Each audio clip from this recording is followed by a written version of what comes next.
Hey guys, welcome back to Builder Funnel Radio. This is episode 81.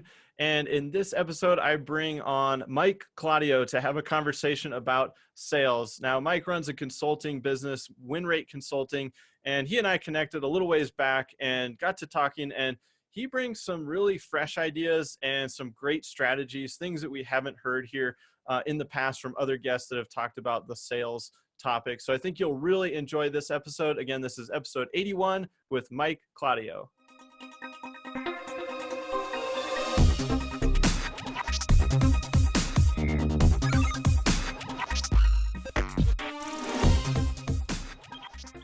Hey, Mike, glad to have you on the show today. Appreciate it, man. Excited to be here. Yeah, I'm excited too because we're going to dive into sales, which is always an exciting topic. And as they say, nothing happens until something gets sold. So, but yeah, before we get too deep in the weeds, maybe for our audience, they may or may not know of you yet. How did you get into the construction world? And then now that you're helping people on the sales front, like why did you decide to stay in the industry? Yeah, so I guess very long story short, my career started in corporate America, and I kind of did all types of sales environments from retail to retail management and B2B world. A really good friend of mine was a remodeler in the Charlotte market where I live and was struggling to kind of scale his business. He had relocated from DC and was like, just didn't know what to do next. And I was like, I have sales. I know how to go find people, but I don't know anything about the industry outside of when I was in the B2B world, I supported the construction vertical. So I sold to construction companies. So I understood a little bit about the business and how it's run and that sort of thing. But as far as like selling remodels, as everybody knows, I mean, there's 1,000 different variables. And I was like, I don't know if I can do this, but I believe I can. And he was struggling enough and I was done with corporate America. So I transitioned, like 2013, I transitioned to his business. And that's kind of where it started. So he was a small scale remodeler, addition guy. When I joined him, he was doing a couple $100K a year in business. And then when I left, he was doing a couple million and did the same thing for another business, helped them scale at a similar rate. And in that process, people were just like, Mike, what should I do? Like they were kind of seeing the success and asking a lot of questions. And I was like really enjoying the coaching leadership side of it. And, I had been in sales leadership for almost 15 years.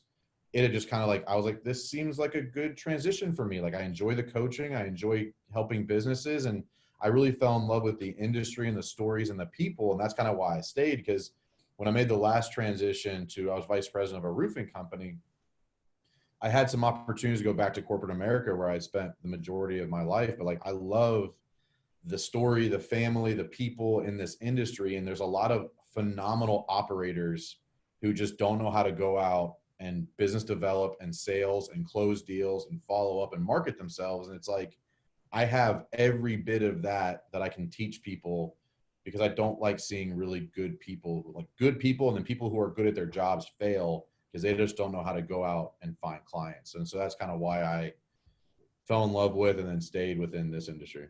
Yeah, that's awesome. And you do see that in this industry. It's just a lot of people that are so good at the craft, and and then they start getting some referrals, and then that's how the business grows. And then suddenly they're in management and sales and leadership, and they're going, and that's new territory. So I guess diving into the sales world, just what are you seeing in terms of common mistakes that people are making, when they're transitioning into that, having to put their sales hat on a lot more often, than maybe they're comfortable doing?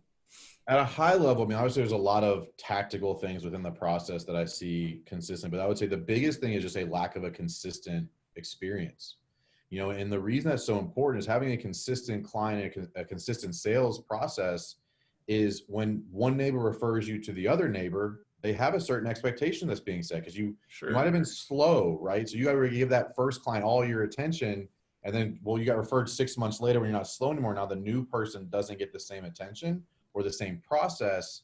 And the experience expectations are set, right? Because the neighbor is like, you got to call Mike, man. He's got it. He's got it figured out. He did this, and this. And the neighbor's like, that's who we want. And then you don't deliver on that. Well, not only do you potentially lose that opportunity with the new person, that person who loved you isn't going to be comfortable referring you anymore because they don't know which version of you they're referring out. And I think at a high level, like a big picture, is you want to have a consistent experience on how you manage somebody through the process or what the steps in the process look like, because it cannot be an emotional thing. Like I see a lot of contractors make estimating decisions and marketing decisions and sales decisions on how they feel that day. Yeah. And that might get you to $1 million in revenue, but it's not going to keep you there. And it's obviously not going to get you further than that. So it's got to be structured and accountability focused and expectation, especially as you're hiring potentially a sales staff. They're not going to know what's up here, what's between your ears, right? And a lot of people always say like, well, I know what to do there. Yeah, but did they know how you want them to do there? Right. And they're like, no, it's up here, right? Well, the between the ears coach and a business owner is one of the biggest hurdles I see, because they don't have a documented process on why their decision tree or how they make decisions is made. And you got to get a consistent process built out, because if you don't, it's going to be very difficult for your referral partners and previous clients to really just have faith and have trust in referring you out. Yeah. Yeah. I think that's key. And it's interesting too, because as you document the process, you start and you have to teach it, you actually get better yourself too, because you have to think through all those steps and you start going, see the gaps why was I doing that? Or yeah, you see some gaps. Or why did I stop doing that? That's a really big one. Sure. You know, I would say 80% of what I teach isn't something that my clients haven't heard before, but either they didn't appreciate the importance of it or didn't realize they had stopped doing it. And then that's where you really get the gaps, right? Is like, I did that, or I used to do that. And they look at like their sales guy or someone in the room, like I'll be in these meetings, and they're like, why did we stop doing that? I don't know. Great. Well, let's get that going again, right? Yeah, like, fire that back up again. Yeah.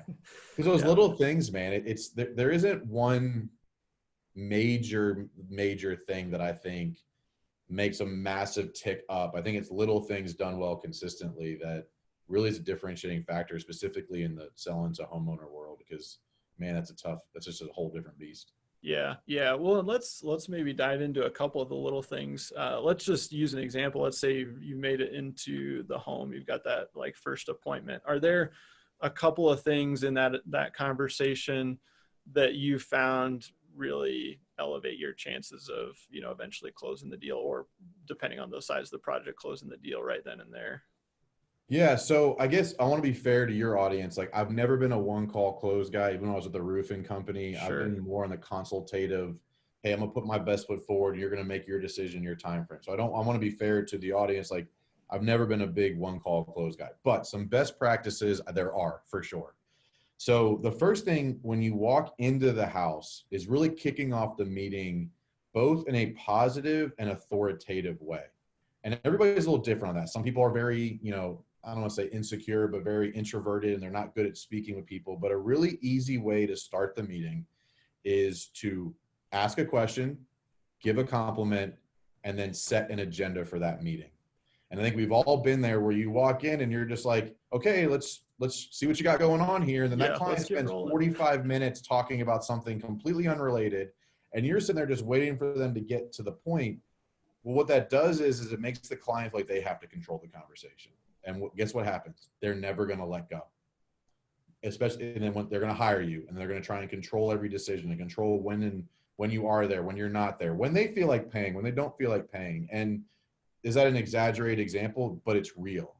Sure. And so I think when you start off specifically that first meeting, they're meeting you in person for the first time, something simple like, man, this weather's great, isn't it? And it has a really great picture of your family. When was that taken? And like getting them to talk about themselves for a few minutes, and then like letting them know that like there's a hard stop to the meeting, you don't have all day, and how you're going to walk them through that meeting. And I'm not saying spend 30 minutes describing your process, but something simple on lines of like, hey, I do have a hard stop in 45 minutes so I can get to my next meeting. What today's going to look like is I'm going to walk you around the space. I'm going to understand your priorities. I'm going to take some measurements and some pictures, and then we'll reconvene at the end and discuss next steps and decision timelines. Great. Do you have any questions with that? Big thing here is always getting their permission on what the agenda you announced is. We're going to talk, I talk about permission-based selling a lot in the process, but that's a really strong way to start the meeting, because it redirects their mindset to there is a hard stop to the meeting. So it gets them into their mode of, okay, he's here for a reason, and then gives them an opportunity to understand your process before you get into it and express any concerns or changes they want to see. And then allows you to really hold them accountable to that agenda, because We've all been there where that client will spend 30 minutes talking about that last contract or that last project or their kid's teacher. And you're like, this does not bring any value to my process in accomplishing the goal here. You do want to create some personability and rapport, and you can do that with giving a compliment and asking a question, but then you got to like redirect them back to there's a purpose that you're there. I think it's a really great way to start a meeting. Yeah, I think that's good advice. And I mean, most people, you know, they don't know the process. So just that simple agenda, like you said, can just add so much like comfort to them too. Just go, oh, okay, great. This is how it works. We're going to do these 3 things in this meeting. I know what the time frame is. Okay, now I feel better about this whole situation, and it just elevates your credibility. I think those are really good tactical things. Because they're scared, right? Yeah. Typically, I mean, there's a certain, you know, historic and current image that they should be scared, which I don't always agree with, but it doesn't change the fact that that's reality. But then the other side is they might have the wrong expectations. And they're going to be likely they do. I mean, they're going to be waiting for you to do that thing they're expecting you to do, and you had no intention of doing anything that they were expecting, but you wouldn't know that without setting that agenda at the beginning. Because they say, well, aren't you going to want to do this, or aren't you going to look at that? And then you can either redirect their expectations. And again, this puts you in an authoritative role of, I hired a professional. He's here for a reason. I need to listen to him, because that you can hold on to that for the whole transaction. Man, you are running a much more efficient, well-oiled machine of a business than being incredibly reactive to your environment, which I know you've seen with your clients. I know I've seen with mine and with the businesses I've worked for, and it so much better from a experience perspective. Yeah, I agree. And you mentioned that you're not really a one call close or one meeting close kind of guy. And I would say probably most of our audience is not either. You know, a lot of them are design build. So there's, you know, multiple layers to the sales process. And for sure. And clients want the permission to make the decisions in their timeline on their, for sure, you know, with their own little nuances to their process and timelines and all other stuff. Yeah. So that leads us into, you know, follow up. And I guess I'm curious, you know, I don't know if you have data on this or just intuition, but, you know, how many opportunities do you think are lost from just a lack of follow-up? And I see you posting a lot on Instagram about kind of like Follow-Up Friday. And yep. I think it's awesome because you tend to do this one meeting and you're like, great, they'll just get back to me whenever they're ready. And it's like, no, probably not. So I look back at one point, because this question came up a lot and kind of before I got into the actual coaching consulting world, and I equated 42% of my sales over a 2-year period directly to follow-up. Would I have closed them anyway? I don't know. Sure. But I know for a fact every one of those happened post a follow-up.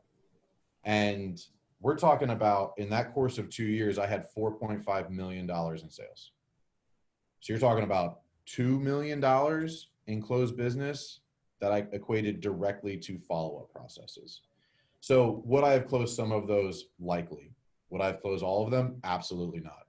So I don't have a strict number to that, but I do know for a fact that 85% of sales happen within the 5th to 7th touch. So like that is massive. An industry, that's not me, that is an industry standard. And almost all of my sales practices and teachings and curriculum around a multi-touch approach, and follow-up is 1 or 2 of those touches, and it's going to take 5 to 7. So the follow-up's the easy one. The other ones are harder, right? Getting in front of them on social media, finding that referral partner, getting through the gatekeeper. Those are the tough ones. The easy ones, once you've already met with them, you have those follow-up opportunities. And, you know, Follow-Up Friday is a big thing. I made it a big thing for my Instagram from pretty much the day I started it, because and it's funny though, because all people follow with me like, hey, Mike, it's Friday. You reminded me to follow up. So here's your follow up. I'm like, shit, I wasn't ready to make that decision yet. Like, yeah, for sure. But follow up is, I think, probably one of the largest things I've seen within the industry that doesn't happen consistently. So we talked about earlier, like one of the biggest things, I think follow up, mostly because the guys don't have the time.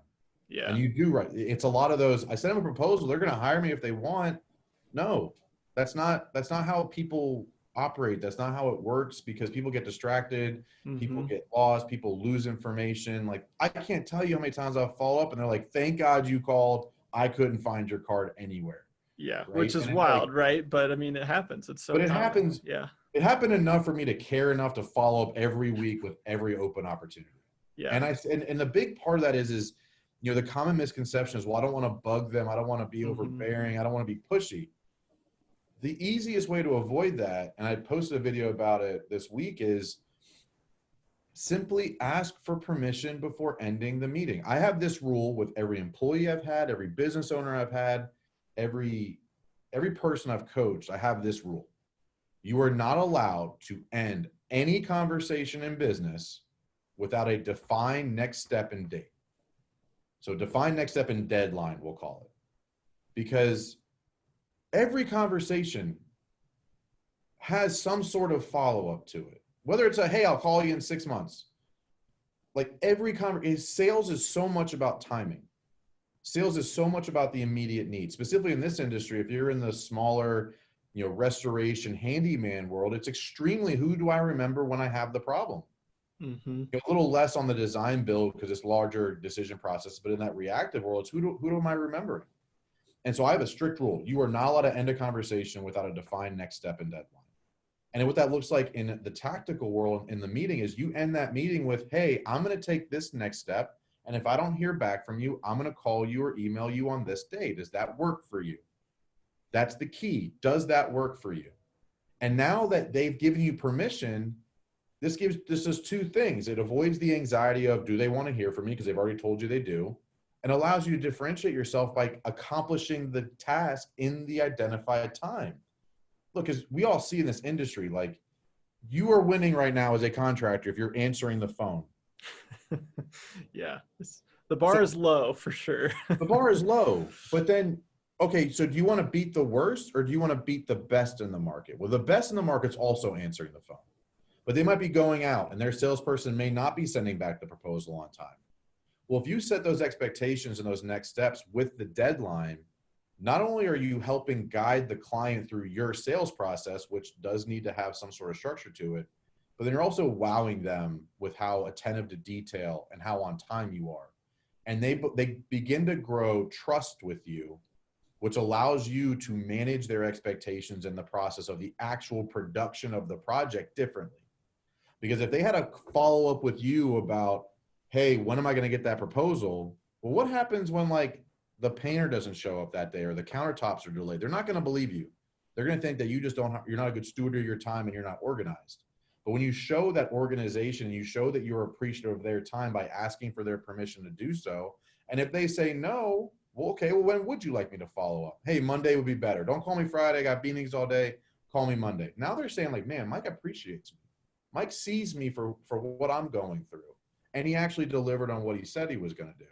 It's a simple phone call. I'm not sending them a gold nugget, right? But they feel taken care of differently, strictly by you setting the next step with a deadline. Yeah. And I think that's a huge best practice that's so easy to implement. And literally, it's something that no one can get upset with you about. Like there's so many things about business development and sales where sometimes you have to be a little strong-fisted. Sometimes you have to be a little pushy. This is one of those things where you just be an awesome person and just be a good steward of your business and say, hey, I'm going to follow up with you next Friday. Does that work for you? And if they say yes, you have no problem following up. They should be expecting it. Yeah. I love that. And it just reminded me too, as you were talking, just the consistency, and you said, you start to build this trust. And I think part of it is because you outline, hey, this is what I said I was going to do. You agreed to it. And then I actually did it on the timeline that we both agreed to. But we were at a keynote in Boston at the Inbound conference. I forget the keynote speaker, but I think there's some science behind it. They're talking about how you earn trust, and consistency was one of those top things. And so even if you're just following up consistently, people can see like, wow, this person's really on the ball. They're really on top of things. And especially, like you said, nobody else is doing it. And so you're always top of mind. Let's dive in just a little bit deeper. So you make that agreement, you follow up the one time and maybe no response, or they're like, oh, not ready to take the next step or not ready to make the decision. How do you follow up on a consistent basis without it just being, hey, I'm just checking in, and kind of just that vague blah follow up? How do you follow up with value, with a purpose, but also not being pushy? So in that first follow-up, so you've sent the proposal, right? And you have that additional follow-up scheduled and you call them and we're not ready to make a decision yet. I always ask, well, what will it take for you to be comfortable hiring me? And they're going to give you one of probably 2 or 3 answers, right? More time, more information, less money. I have these other quotes coming in, whatever, right? So now you're understanding where they're at in their decision process. And then I would just say at that point, when would you like me to follow up with you again? And then you know exactly what they're feeling that they need and when they want you to follow up. So the follow will be, hey, were you able to get those other quotes that you said you were going to get? Oh man, that's a shame they didn't deliver on that. I'm here delivering again on what I said I was going to do. You don't say it that way, but that's kind of how it goes. No, that's great. So if they're not giving you a decision, like, hey, thank you for following up. We're not through with our decision-making process yet. Great. What else needs to happen for you to be comfortable hiring me? And you can even say something along the lines of, and the first meeting, if I'm able to deliver on this, are you prepared to hire me? Because if I can deliver on the timeline, within the time frame, within the budget, what's stopping you from hiring me? And it might be a relationship. Hey, my wife's boss's brother's got a business and it'd be tough for us to not hire them, but we're getting some competitive bids. That gives you a lot of information too, right? How much time should you put into that estimate? If you're just kicking tires trying to get a secondary bid, I can give you that right now. Like, I can give you a range right now to accomplish that for you. And I don't spend 5 hours on that estimate. But so you're on that first follow-up, right? So you ask the question, well, what needs to happen between now and your decision for you to feel comfortable hiring me? Now you understand. You can set the next date, and then you're following up on, did that action item happen? And if so, where are you in the process? Yeah. But if they don't answer, right, they ghost you. This happens a lot. I am an incredibly firm believer that if you follow the process, I mean, obviously I teach a very specific curriculum. So I say, if you follow my process, could cater to your industry. But if you follow a process and you've delivered what you said you would on time, you've earned the right for an answer. And depending on the feel you got from them, the personality type, how well you know them, you can push that differently at that point. But I would follow up every week until I got an answer. And on the 6th week, I've always done this. It's 6 follow-ups. I don't know why I came up with that number, but that's the number I use. But the 6th week is always, hey, I don't care if you went another direction or you're not moving forward with the project. I'm going to keep following up until I get an answer. So if you're not interested, let me know so I can take you off my follow-up list. And this is work to say, Mike, I'm so sorry. This is this, my dad this, my mom this. We're still interested. Just give us a little more time. Because they don't want to lose you, right? Because here's another, theory that I have. And I think it's true, but I don't have any stats around it. But I believe there are significantly more good clients than good contractors to support them. So a client like that who sees the value in you and something happens in their life that pulls them away from the decision process of the project you're working on, they don't want to lose you as a contractor either, because they've heard the horror stories or the good things about you and why they need to hire you. So I think if you shit the bed and show up late and don't do the proposal on time, I'm not surprised you're getting ghosted. But if you've done it, you showed up to the meeting on time, you're professional, you built rapport, you asked good questions, you managed their expectations, you set proper next steps, and you delivered, you've earned the right for an answer, yes or no. And I think I will drag that shit out forever. Yeah, no, I love that. And it's interesting you use that on the 6th email. I don't have a specific number, but I use a similar email just in the breakup email category, and it's, hey, breakup yeah, email the breakup category. email. Yeah. Well, is this going anywhere? Or are we just spinning our wheels? Totally. Yeah. And mine is similar, but it just goes along the lines of, hey, haven't heard from you in a while. So that makes me think one of a few things, 1, either you've just been busy, 2, you just don't like me, or 3, you've fallen and you can't get up and I should call for help. And, it's kind of cheesy, but to your point, that gets a response. People are like, oh, I'm so sorry. I have just been busy. And it gives them you almost give them the excuse and then they can accept it. And that just feels better for them. And here's where I'm at too, is that until they give me a decision, it doesn't hurt me to keep following up. Totally. Yeah. It can't get worse than being ghosted. They're not going to report you to the police and saying, I'm filing a restraining order on this salesperson for following up too much. Yeah. Don't go knocking on their door in the middle of the night, but a follow-up phone call, text message, or email, Why not? In my opinion, like, not only do I feel like I deserve it, I have nothing to lose. Because until you have a no, you have a yes, in my opinion. Yeah. And there's no reason to not continue to differentiate yourself throughout that process. I will say, though, I like the email that you just outlined. I have gotten in trouble by making assumptions like that. Sure. Because if it is something serious, like, you're going to rub them the wrong way. So I don't hate your email. Yeah. No, it's okay. You know, yeah. My feedback would be, I don't like making too many assumptions like that, because, like, if you email me like, hey, Mike, I guess you've been busy, and like, my dog just died, like, this motherfucker's not seeing me. Sorry. Yeah, for sure. Like, you're not seeing me, right? You're not understanding my pains or my problems or my issues. And now I'm kind of turned off by you. So I try to not make assumptions about what's going on. I'm just going to tell them what I have control over, and you're going to keep hearing from me until I get an answer. Yeah. So, no, that's totally fair. Yeah. Well, maybe I've been fortunate. I haven't gotten one of those back yet. So I learned that one the hard way. Everything that I've implemented as a best practice or a curriculum point is something I learned that either made my job easier for me, better closing rates, or avoided confrontation and objection. And the best stuff usually comes out of mistakes, right? You know, comes down to mistakes, man. I learned them all the hard way too, like doing it the wrong way. Yeah, no, it's all good. No, I think it's great. And last question, we've been hitting follow up a lot, but I think it is an important topic. I guess, you said you'll just do that forever. Do you hit a point where you're like, man, I've got so many people in my follow-up hopper that some people start to fall off after a certain time frame, or is it just dependent?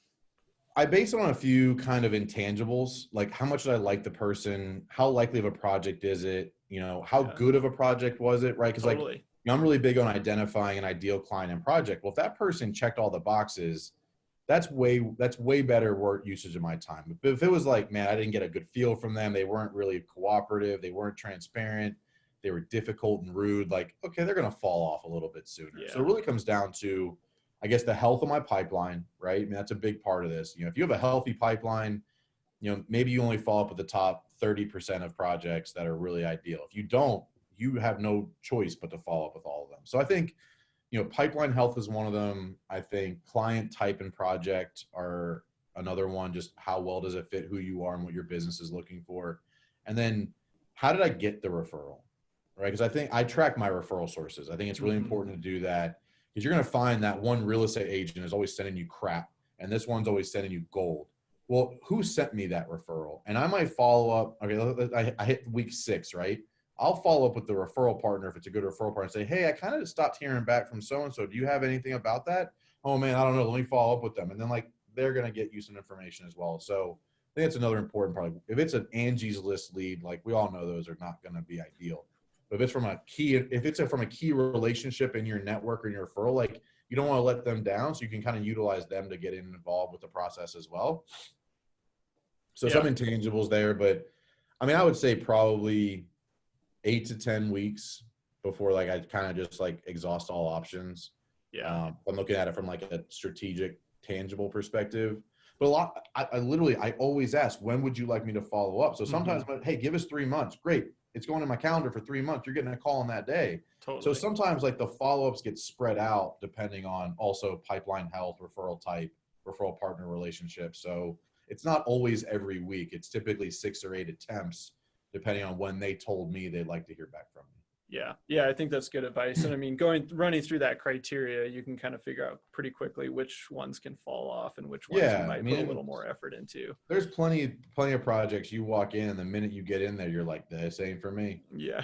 You don't even want to follow up with the rest of that meeting, no less a week later. Like, So, I mean, there's a lot of, I guess, intangible criteria that goes into that, and you're trying to keep it broad for the audience. It really just comes down to a few intangibles. Yeah. So, Mike, I got a few more questions for you, but is there something else that you feel like that you see often, whether that be in the first meeting, the follow-up, or maybe even the pre-qualification before they get there, that you feel like you want to share about, like, man, I'm always seeing this, and this is something that we got to correct? Probably the number one thing I help the business I work with on is creating a meaningful message and being able to articulate who they are and what they do and what they're looking for very succinctly in a way that drives the right type of traffic. And if you have a really good message, right, that can bleed into, and this is on the pre-qualification side, it bleeds into your marketing, it bleeds into the stories you're telling on social media, It bleeds into the type of content you're delivering, the educational, the engagement. Because like the worst thing you can say is, I'm a flooring company and everybody with floors is a good referral for me. Like that is not a good message. And I guarantee somebody listening right now is doing that, and it's okay, but it's not great. And what it does is having a very meaningful message about who you are and what you do and what you're looking for, and a blend of that. It allows your market, your network, and your referral partners to truly understand what a good referral for you is, or what a good client for you is. And that does two things. It allows somebody to see themselves as a character in your story, which is really, really good. But it also allows people to realize they're not the right character for your story and qualify themselves out without you spending time realizing too late it was a bad referral.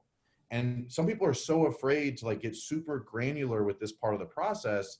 And all it does is open up the floodgates for tire kickers and allows a super specific type of people to be unsure. Like, I don't know what you're doing, because every week the message is changing. And so I think that is a really important part. I'm actually going to write a book next year that I think is going to be about creating a message that matters. And because that cross platforms in everything. It cross platforms in how you present yourself at a BNI. It cross platforms how you present yourself at associations, what your messaging, what your website, what your qualification, what the person who answers the phone, what are they asking? It all has to come back to that message about who you are, what you do, and what you're looking for. And so many people are so afraid to miss a good opportunity, they'll take on 5 bad ones. And that's just so time consuming. And labor is a big issue, right? And I'm really big on capitalizing on the man hours you have access to. Well, you can't do that with the wrong types of projects. And you can't do that if you're a roofing gutters guy that, hey, we're gonna do fences this week because I got an opportunity to make $5 grand. That dilutes your brand so badly, it is not worth the amount of money you're making doing it. And I feel really strongly about that. Yeah, that's awesome. Yeah, I don't think I expected you to go that route. I don't know. I didn't have anything in mind, but I mean, I think it's really valid, because a lot of people, they end up just kind of spreading it out and they go, oh yeah, that could be an interesting project, or, oh, that's because it's the opportunity in front of them. So well, yeah. And like you said, you'll have a lot of design build firms, right? Mm-hmm. When I've seen guys, well, we'll take on that countertop replacement because it's a quick $7 grand. Nothing ever goes right when you do that. Totally. It's never a quick $7 grand. Because you're not putting the right attention on it, your subs aren't putting the right attention on it, and the client's expecting the real you. Well, there's no way you can give that to a $7,000 countertop replacement if you're chasing 6-figure projects. And it's stupid. It makes no sense. Yeah. And I would say, so like my curriculum, my process is built into 4 main categories: identify, target, qualify, and acquire. And I always start with identifying what an ideal client and an ideal project looks like for you, so we can create that message. Because every decision in the targeting, every decision in the qualifying, and how you acquire those people all comes down to that avatar or that description of what an ideal client and project looks like. And if you don't know the answer to that, you don't know how to qualify people correctly. And you're driving 2 hours for a $500 job because you didn't ask enough questions over the phone. And that's where people start to spin their wheels and lose money and lose opportunities. And it's just, man, I hate seeing it. I absolutely hate seeing it. Yeah. No, that's awesome. And Mike, I've got one last segment of the show coming up, but before we get to that, if people want to learn more about what you're up to, how you can help, what's a good place to find you online or connect with you? So the name of my business, I'm not sure we said earlier, is WinRate Consulting, WINRATE Consulting. Instagram is probably the best content I put out, or the most content I put out. I also have 2 podcasts that I host, and I hope to have you on one day. So I have Remodeling the Carolinas is one. That's more of an interview style where I bring on experts, and the other one's Big Stud Sales. It's kind of funny, but it's a play on words. And, it's Big Stud Sales, nailing construction selling. Nice. I love a good cheesy line. So I love it, dude. I bought that domain for no reason 2 years ago and said, this is the name of the podcast. But that's more of a rant style where me and a co-host, he's a marketing guy, I'm a sales guy. We basically just talk about best practices and things to do. So at WinRate Consulting on Instagram, and then Big Stud Sales and Remodeling the Carolinas are the 2 podcasts I host. Cool. And we'll make sure to add some links in the show notes to make it easy for people. But yeah, let's move on to the fast 5. So I'm going to hit you with 5 rapid fire questions and just say what comes to mind. So first one, what's your favorite business book and why? I really like Unstoppable by Tim Grover. It's more, I read like 50 books last year, so it's hard to narrow them down, but Unstoppable by Tim Grover was one of the best mindset books for a competitive style business owner that I've read.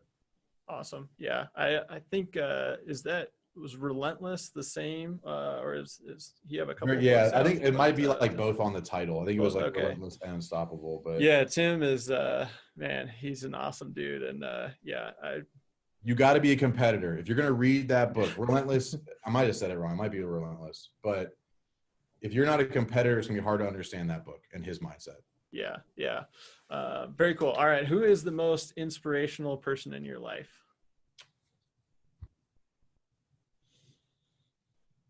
Andy Frisella.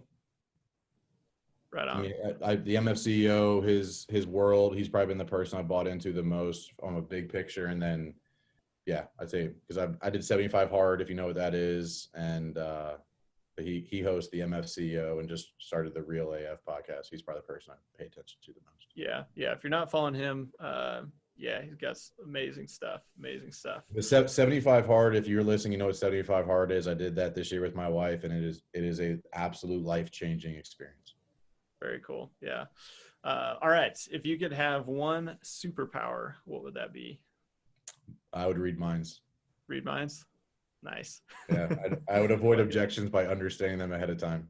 Perfect. Yeah. I like it. I'm not sure it's always going to play in my favor, but reading minds is what I'd like to do. Yeah, that's a good one. All right. Describe yourself in 3 words. Big stud sales. There you go. Nice. I like it. I'll take that. 3 words. That was perfect. Yeah, I teed you up for that. Yeah. All right. Last question is, if you could leave our listeners with one piece of advice, what would that be? Don't be afraid to be transparent and vulnerable. I think it's the greatest sales tactic in the world. Awesome. I love it. Well, Mike, this has been awesome. Thanks so much for joining me today. Appreciate it, man. Thank you so much. Hey guys, I hope you enjoyed that episode with Mike. And again, like I said in the beginning, I think he brings some really fresh ideas to the sales conversation, and there were some great takeaways and strategies from this conversation. Again, I know you're on the go, so let's pull out a few takeaways. I had 3 big ones from today's conversation. The first one was I loved his approach to how to go into that first meeting on site with a homeowner. So those couple of easy steps that you can do right within the first few minutes, which is, hey, ask a question, give a compliment, and then set the agenda and set the tone for the rest of that meeting. And that really puts you in a great spot. The person knows what to expect. You come off as confident, and he's really seen that as having a really positive impact on those initial meetings with the homeowner. The second takeaway was follow-up. And so if you follow Mike on Instagram, WinRate Consulting, he does a post, I think every single Friday, and it's centered around follow-up Friday. And he always has either a reminder, something helpful there. But I liked his example that over a 2-year span, 42% of his sales, about $2 million in sales, came from follow-up. Him following up with prospects that had kind of disappeared, not gotten back to him. And his point was, hey, maybe some of those would have closed anyway, but he knows for sure many of them wouldn't. And follow-up is an extremely powerful way to increase your sales. It might take 2, it might take 10 touches, but either way, if you could increase your sales by 30, 40%, that would be a huge lift. And it's not super difficult. It does take a little bit of time to craft those emails or log those phone calls. But again, if you could have that sort of a sales lift, it seems well worth it. And then the final takeaway, which I think was a great one and something that I still work on and don't have nailed 100% of the time, which is leave every single meeting, business conversation with defined next steps so that everybody knows what they're doing. They know what the deadlines are. And I know whenever I end meetings that way, then things always flow better after that. Everyone knows what they're doing. You don't have to check in as often and go, oh, where did we leave that meeting? You've got clear next steps. Everyone knows what they are, and stuff starts to get done. So again, those were my takeaways from today's episode. I hope you guys enjoyed this one, and we will see you next time on Builder Funnel Radio.